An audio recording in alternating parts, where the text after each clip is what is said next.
Hello मेरे प्यारे प्यारे स्टूडेंट्स, कैसे हैं आप सभी। मैं आपकी दोस्त जोया और यहाँ पर हम बीएमएलटी डीएमएलटी स्टूडेंट्स को पढ़ाते हैं। मैं उम्मीद करती हूँ कि आप सभी बहुत अच्छे होंगे। तो गाइस, आज की हमारी क्लास है बैक्टीरियोलॉजी। आज से हम बैक्टीरियोलॉजी शुरू करेंगे, ठीक है। तो आज की क्लास में हम बेसिक जो इंट्रोडक्शन होता है बैक्टीरियोलॉजी का वो पढ़ेंगे, ठीक है। हम बैक्टीरियोलॉजी में क्या करते हैं, बेसिकली बैक्टीरियाज की स्टडी करते हैं। तो सारे बैक्टीरियाज को हम एक एक करके पढ़ेंगे, बट उससे पहले हम बैक्टीरियोलॉजी को थोड़ा सा इंट्रोड्यूस करेंगे, ठीक है। बैक्टीरियोलॉजी का इंट्रोडक्शन पढ़ेंगे कि जो बैक्टीरियोलॉजी होती है वो होती क्या है, बेसिकली उसकी हिस्ट्री पढ़ेंगे हम कि बैक्टीरियोलॉजी में किन किन साइंटिस्ट का इन्वॉल्वमेंट था, उनकी क्या क्या कॉन्ट्रीब्यूशंस थी, है ना। बैक्टीरियाज का हमारी डेली लाइफ में इम्पोर्टेंस क्या होता है, बैक्टीरियोलॉजी का स्कोप क्या होता है, ठीक है। तो आज की क्लास में हम बेसिकली ये चीज को कवर करेंगे, ठीक है। तो चलो बेटा, सबसे पहले हम बैक्टीरियोलॉजी की डेफिनेशन को पढ़ लेते हैं। चलो डेफिनेशन देख लेते हैं हम इसकी बेटा। तो डेफिनेशन क्या होगी इसकी, ऐसी होगी कि bacteriology is the branch of microbiology that deals with the study of bacteria, their morphology, classification, genetics, pathogenicity and role in health and diseases. तो क्या होती है बैक्टीरियोलॉजी? बैक्टीरियोलॉजी बेटा माइक्रोबायोलॉजी की ही ब्रांच होती है, जिसमें हम क्या करते हैं, बैक्टीरिया की स्टडी करते हैं। बैक्टीरिया की मॉर्फोलॉजी की स्टडी करते हैं, है ना, कि बैक्टीरिया दिखता कैसा है, बैक्टीरिया का स्ट्रक्चर कैसा होता है। बैक्टीरिया की क्लासिफिकेशन की स्टडी करते हैं कि बैक्टीरिया कितने ग्रुप्स में डिवाइडेड होते हैं। उनके जेनेटिक्स की स्टडी करते हैं ना। पैथोजेनेसिटी की स्टडी करते हैं कि वो क्या पैथोजेनेसिटी कॉज करते हैं, क्या डिजीजेस कॉज करते हैं। And role in the health and diseases, और बैक्टीरियाज का हमारे हेल्थ और डिजीजेस में क्या रोल रहता है। चलो अब अपन डिस्कस कर लेते हैं इसकी हिस्ट्री, ठीक है। बैक्टीरियोलॉजी की हिस्ट्री डिस्कस कर लेते हैं अपन कि इसमें कौन कौन से साइंटिस्ट इन्वॉल्वमेंट थे, इनकी क्या क्या कॉन्ट्रीब्यूशंस थी, ठीक है। तो चलो हिस्ट्री पढ़ लेते हैं, हिस्ट्री ऑफ बैक्टीरियोलॉजी। तो देखो, सबसे पहले इन 1674 एंटोनी वैन ल्यूवेनहुक, ठीक है। सबसे पहले तो 1674 में एंटोनी वैन ल्यूवेनहुक ने क्या किया था। देखो इन्होंने क्या किया बेटा, इन्होंने first to observe bacteria under his own simple microscope. ये पहले ऐसे साइंटिस्ट थे जिन्होंने बैक्टीरिया को फर्स्ट टाइम ऑब्जर्व किया था, ठीक है। इन्होंने ही बैक्टीरिया को ऑब्जर्व किया था, वो भी इनके खुद के बने हुए माइक्रोस्कोप से ऑब्जर्व किया था, ठीक है। अब इन्होंने बैक्टीरिया को कहाँ पर ऑब्जर्व किया था, तो जो पानी होता है, रेन वाटर होता है, इन्होंने वहां देखा था। हमारे जो टीथ के प्लाक्स होते हैं ना, गंदगी जो मटेरियल जमा हो जाता है टीथ के बीच में, इन्होंने फर्स्ट टाइम वहां देखा था, टीथ स्क्रैपिंग में, ठीक है। और फिर क्या किया था इन्होंने, ही नेम्ड देम एनिमलक्यूल्स। इन्होंने उन बैक्टीरिया को एनिमलक्यूल्स नेम दिया था, ठीक है। Known as father of microbiology, और इन्हीं को हम फादर ऑफ माइक्रोबायोलॉजी कहते हैं, ठीक है। तो सबसे पहले साइंटिस्ट कौन थे जिन्होंने बैक्टीरिया को ऑब्जर्व किया था, वो थे एंटोनी वैन ल्यूवेनहुक सर। और फादर ऑफ माइक्रोबायोलॉजी किसे कहा जाता है, तो कौन है, एंटोनी वैन ल्यूवेनहुक, ओके। देखो अब 19th सेंचुरी में हमारे जो सर थे वो थे लुइस पास्चर सर। इन्होंने क्या किया था, इन्होंने proposed germ theory of disease, ठीक है। इन्होंने जर्म थ्योरी ऑफ डिजीज दी थी बेटा। अब वो जर्म थ्योरी ऑफ डिजीज क्या थी, उन्होंने कहा था कि जो डिजीज हो रही है, अगर हमें किसी भी इंसान को डिजीज हो रही है तो उसके पीछे, उस डिजीज की पीछे एक पर्टिकुलर, एक स्पेसिफिक कोई भी माइक्रो ऑर्गेनिज्म या बैक्टीरिया है, ठीक है, जो हमें वो डिजीज कॉज कर रहा है। हर स्पेसिफिक बीमारी एक स्पेसिफिक बैक्टीरिया या वायरस या फीवर की वजह से होती है, ठीक है। ये हमारे लुइस पास्चर सर ने कहा था। जैसे कि माइकोबैक्टीरियम ट्यूबरकुलोसिस देख लो, ये बैक्टीरिया है जो कि टीबी कॉज करता है। तो जो माइकोबैक्टीरियम ट्यूबरकुलोसिस है, ठीक है, वो ट्यूबरकुलोसिस कॉज करेगा। तो ये एक स्पेसिफिक बैक्टीरिया सिर्फ एक स्पेसिफिक बीमारी कॉज कर रहा है। जैसे विब्रियो कोलेरा है, ठीक है, तो वो क्या कॉज करेगा, वो कोलेरा कॉज करेगा। तो वो एक पर्टिकुलर बैक्टीरिया एक पर्टिकुलर बीमारी को कॉज करता है, ठीक है। ये इन्होंने कहा था, किसने, लुइस पास्चर सर ने। अब देखो और क्या किया था इन्होंने, इंट्रोड्यूस्ड स्टेरिलाइजेशन एंड पास्चराइजेशन। देखो बेटा, इनका स्टेरिलाइजेशन और पास्चराइजेशन में बहुत बड़ा रोल था। इन्होंने ही इंट्रोड्यूस करी थी स्टेरिलाइजेशन और पास्चराइजेशन की टेक्निक्स को। अब स्टेरिलाइजेशन क्या होता है बेटा, हमें पता ही है, बैक्टीरिया को किल करने की टेक्निक्स, कुछ केमिकल्स, कुछ टेक्निक्स होती है हमारी, जिनसे हम बैक्टीरियाज को और जो भी पैथोजेंस है उनको किल कर देते हैं ना। तो इन्होंने दी थी ये टेक्निक। और पास्चराइजेशन का हमें पता ही है, मिल्क को पास्चराइज करते हैं ना हम, एकदम उसको बॉईल करते हैं, हीट करते हैं, फिर कूल कर देते हैं ताकि उसके जो बैक्टीरियाज हो, हार्मफुल बैक्टीरियाज हो उसमें, वो किल हो जाए। तो ये भी इन्होंने ही दी थी टेक्निक, ठीक है। फिर known as father of modern microbiology, इनको हम फादर ऑफ मॉडर्न माइक्रोबायोलॉजी कहते हैं, ठीक है। फादर ऑफ माइक्रोबायोलॉजी तो एंटोनी वैन ल्यूवेनहुक हो गए, और जो मॉडर्न माइक्रोबायोलॉजी के फादर थे वो कौन थे? लुइस पास्चर, ठीक है। इन्होंने क्या क्या दिया था? इन्होंने स्टेरिलाइजेशन और पास्चराइजेशन टेक्निक्स दी थी। इन्होंने जर्म थ्योरी ऑफ डिजीज बताई थी, ठीक है। ये थे इनके कॉन्ट्रीब्यूशंस। अब हम पढ़ लेते हैं रॉबर्ट कोच सर के बारे में। रॉबर्ट कोच सर 1843 से 1910 तक थे, ठीक है। उन्होंने क्या किया था? Proved that bacteria cause diseases, anthrax, tuberculosis, cholera. इन्होंने जो लुइस पास्चर सर की थ्योरी थी, जर्म थ्योरी ऑफ डिजीजेस, उसको प्रूफ करके कहा था कि कॉजेज जो बैक्टीरिया होते हैं वही डिजीज कॉज करते हैं, ठीक है। जैसे एंथ्रेक्स है, ट्यूबरकुलोसिस है, कोलेरा है, ये डिजीजेस कौन कर रहे हैं कॉज? बैक्टीरिया कर रहे हैं कॉज। और क्या किया था इन्होंने कॉजेस पोस्टुलेट्स दिए थे, ठीक है। इन्होंने जो लुइस पास्चर सर ने थ्योरी दी थी, जर्म थ्योरी ऑफ डिजीजेस, उसको प्रूफ करके 4 पोस्टुलेट दिए थे, ठीक है। वो 4 पोस्टुलेट एक क्राइटेरिया होते हैं बेटा। अगर उस क्राइटेरिया के अंदर कोई भी पैथोजन आता है तो ये प्रूफ हो जाता है कि जो माइक्रो ऑर्गेनिज्म होता है वही एक स्पेसिफिक डिजीज को कॉज करता है। अब वो उन्होंने पोस्टुलेट्स कौन कौन से दिए थे? सबसे पहले तो उन्होंने ये कहा था कि जो माइक्रो ऑर्गेनिज्म होता है वो मस्ट प्रेजेंट होना चाहिए हमेशा उस जो होस्ट है उसके अंदर। जैसे अगर कोई इंसान बीमार है ना, किसी को डिजीज है, तो उसके अंदर वो पर्टिकुलर माइक्रो ऑर्गेनिज्म प्रेजेंट होना चाहिए, ठीक है। फिर सेकंड पोस्टुलेट इनका क्या था? उसमें इन्होंने ये कहा था कि जो बीमार इंसान है, ठीक है, जिसमें डिजीज है, उस इंसान से हम उस माइक्रो ऑर्गेनिज्म को आइसोलेट करके अलग कर सकते हैं प्योर कल्चर की मदद से, ठीक है। ये इनका सेकंड पोस्टुलेट था। अब तीसरे में उन्होंने क्या कहा था? उन्होंने ये कहा था कि जो हेल्दी होस्ट है, ठीक है, और जो बीमार होस्ट है, तो जो बीमार होस्ट है उसमें से हम इंजेक्ट कर सकते हैं उस माइक्रो ऑर्गेनिज्म को। और जब हम हेल्दी होस्ट के अंदर उसे इंजेक्ट करेंगे तो जो हेल्दी होस्ट है हमारा, जो हेल्दी पर्सन है, ठीक है, उसको भी वो सेम ही माइक्रो ऑर्गेनिज्म से वो इन्फेक्ट होना चाहिए, ठीक है। मतलब उसके अंदर भी वो बीमारी आना चाहिए। ये इनका तीसरा पोस्टुलेट था। और फिर चौथे में उन्होंने ये कहा कि जो न्यूली इन्फेक्टेड होस्ट है बेटा, उसमें से भी हम उस जो इन्फेक्शन है, वो जो बैक्टीरिया है ना, उसे आइसोलेट कर सकते हैं, री आइसोलेट कर सकते हैं, उसे भी हम प्योर कल्चर में आइसोलेट कर सकते हैं, ठीक है। तो ये बेटा इनके 4 पोस्टुलेट थे, ये क्राइटेरियाज थे, है ना। अगर कोई इन्फेक्शन इस क्राइटेरिया पर फिट बैठते हैं, मतलब जो जर्म थ्योरी ऑफ डिजीजेस थी उस पर वो खरा उतर रहे हैं, उसको वो प्रूफ कर रहे हैं, ठीक है।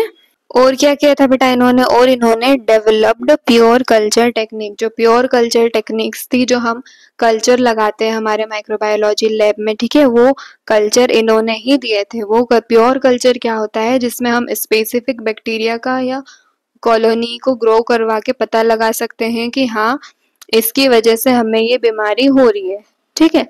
तो प्योर कल्चर की टेक्निक ना, उन्होंने सबसे पहले एक पोटैटो स्लाइस ली, पोटैटो स्लाइस को बॉईल कर लिया और फिर उस पर कॉलोनीज वगैरह ग्रो हुई, तो उसमें अलग अलग जर्म्स आ गए, ठीक है। तो उससे तो बात नहीं बनी। फिर उन्होंने क्या किया? एक जिलेटिन लिया। अब जिलेटिन में भी कॉलोनी ग्रो हो रही थी, लेकिन वो जिलेटिन क्या हो रहा था कि रूम टेम्परेचर पर आकर वो पिघल जा रहा था, तो वो भी फेल हो गया। फिर उनके एक असिस्टेंट है, उनकी वाइफ ने अगार का आइडिया दिया कि आप अगार यूज करो, ठीक है।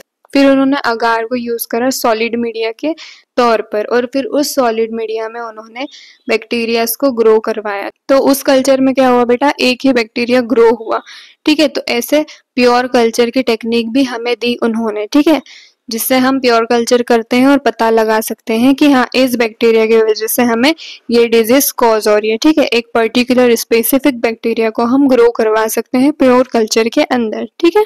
चलो, और क्या? और जो हमारे रॉबर्ट कोच हैं उन्हें हम फादर ऑफ बैक्टीरियोलॉजी कहते हैं, क्योंकि इन्होंने बैक्टीरियोलॉजी में देखो कितनी सारी चीजें हमें दी। इन्होंने हमें देखो जर्म थ्योरी ऑफ डिजीजेस थी उसको इन्होंने प्रूव करके बताया है। इन्होंने कॉचेस पोस्टुलेट हमें दिए, इन्होंने प्योर कल्चर की टेक्निक्स हमें दी, और इन्होंने और भी बहुत सारी चीज़ें करी है बैक्टीरियोलॉजी की फील्ड में, ठीक है। इसलिए हम इन्हें फादर ऑफ माइक्रोबायोलॉजी कहते हैं। तो ये चीज़ें हमेशा याद रखना कि जो फादर ऑफ माइक्रोबायोलॉजी थे वो रॉबर्ट कोच थे, ठीक है बेटा। अब हमारे आखिरी साइंटिस्ट जो है हैंस क्रिश्चियन ग्राम, इनका भी पढ़ लेते हैं हम, ठीक है। ये हमारे बैक्टीरियोलॉजी के आखिरी साइंटिस्ट थे। और भी साइंटिस्ट तो बहुत सारे थे, बट हमें जो इम्पोर्टेंट साइंटिस्ट है उनके ही बारे में पढ़ना है, ठीक है। बैक्टीरियोलॉजी की फील्ड की बात कर रहे हैं अभी हम, ठीक है।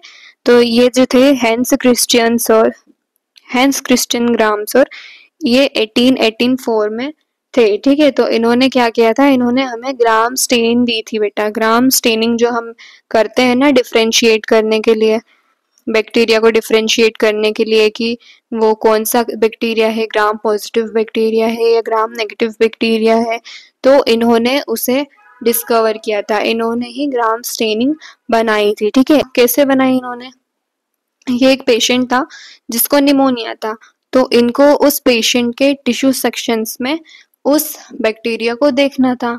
अब उस टाइम पर तो कोई भी स्टेनिंग टेक्निक्स नहीं थी, तो देख नहीं पाते थे कि बैक्टीरिया कैसा है क्या है, सारे बैक्टीरिया एक जैसे ही दिखते थे।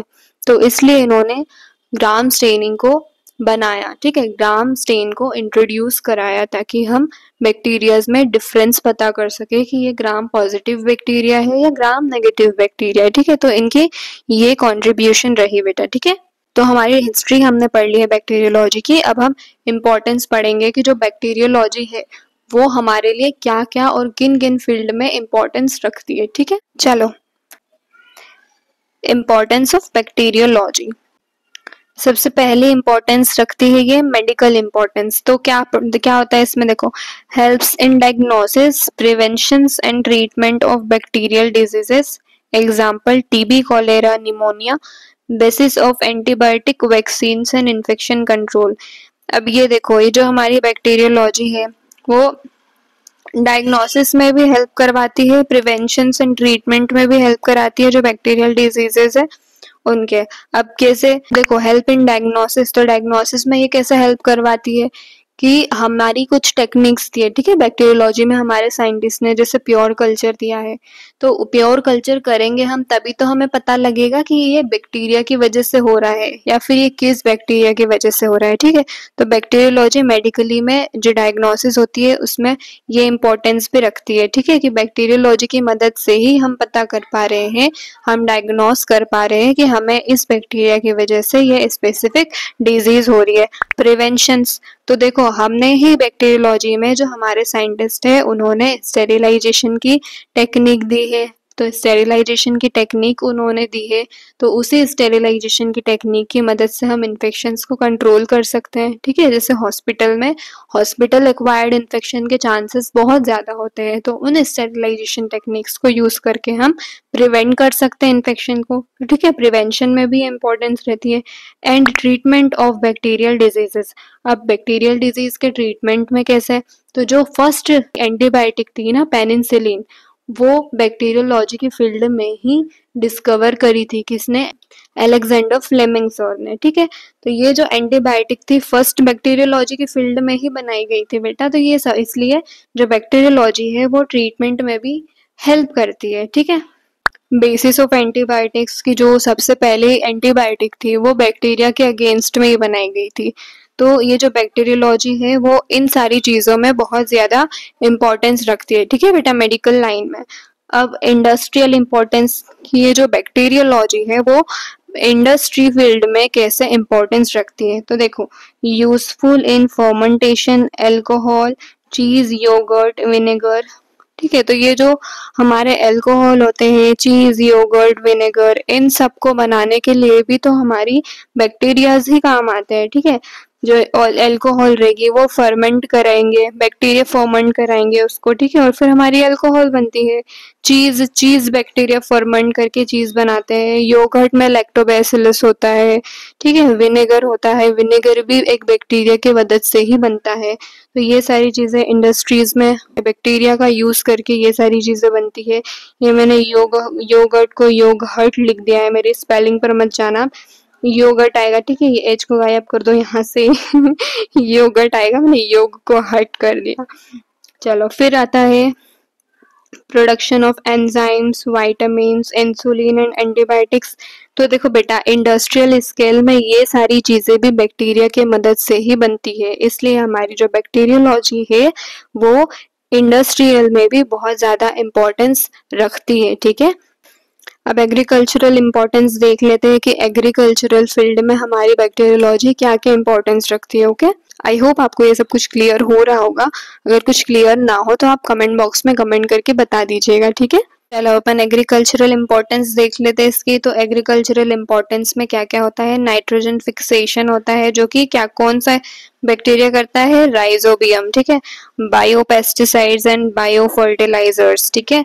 ये जो बैक्टीरियाज होते हैं एज बायोपेस्टिसाइड्स भी काम करते हैं और एज बायो फर्टिलाइजर्स भी काम करते हैं, ठीक है। नाइट्रोजन फिक्सेशन करते हैं ये, ठीक है।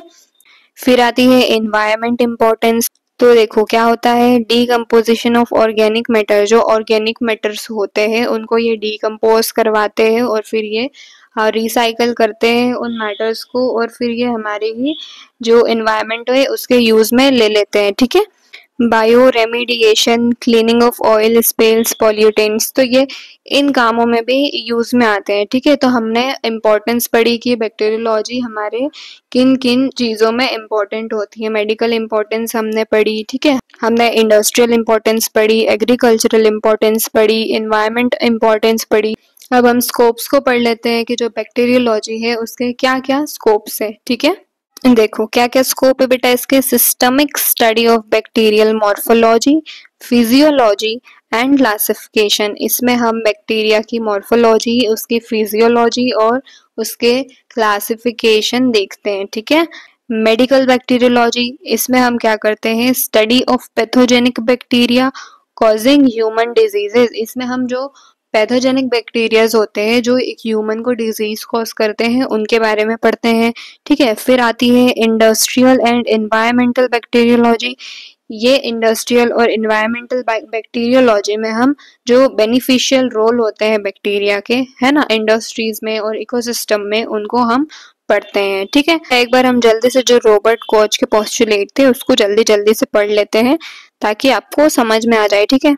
तो देखो बेटा, जो रॉबर्ट पोस्टुलेट थे उन्होंने पहले क्या कहा था, उन्होंने ये कहा था कि कोई भी अगर बीमारी है तो वो किसी स्पेसिफिक बैक्टीरिया की वजह से होती है, ठीक है। फिर सेकंड में उन्होंने क्या कहा था कि उस बीमार जो पर्सन है उसमें से हम उस बैक्टीरिया को आइसोलेट कर पाए, ठीक है। फिर तीसरा उन्होंने क्या कहा था कि देखो ये डिजीज्ड ऑर्गेनिज्म है, इसमें से हम उस बैक्टीरिया को आइसोलेट कर सकते हैं, ये इनकी सेकंड पोस्टुलेट था। फिर उन्होंने क्या कहा था कि किसी हेल्दी पर्सन में इस डिजीज्ड माइक्रो ऑर्गेनिज्म से जब हम इंजेक्ट करेंगे तो इस हेल्दी पर्सन को भी सेम बीमारी होना चाहिए। फिर इस सेकेंड जो होस्ट है, सेकेंड डिजीज्ड होस्ट है, जब हम इसमें से भी री आइसोलेट कर सके उस बैक्टीरिया को और वो सेम ही बैक्टीरिया हो, तो ये रॉबर्ट कोच सर के पोस्टुलेट्स थे, ठीक है। तो हमारी क्लास को हम यहीं पर खत्म करते हैं। अगर वीडियो आपको पसंद आई हो तो लाइक करना, शेयर करना, कमेंट करना और चैनल को सब्सक्राइब करना बिल्कुल मत भूलिएगा, ठीक है। और अगर आपको किसी भी चीज में कोई डाउट रहे तो आप कमेंट बॉक्स में कमेंट करके पूछ सकते हैं। तो अब हम मिलते हैं हमारी नेक्स्ट क्लास में, ठीक है। Bye bye.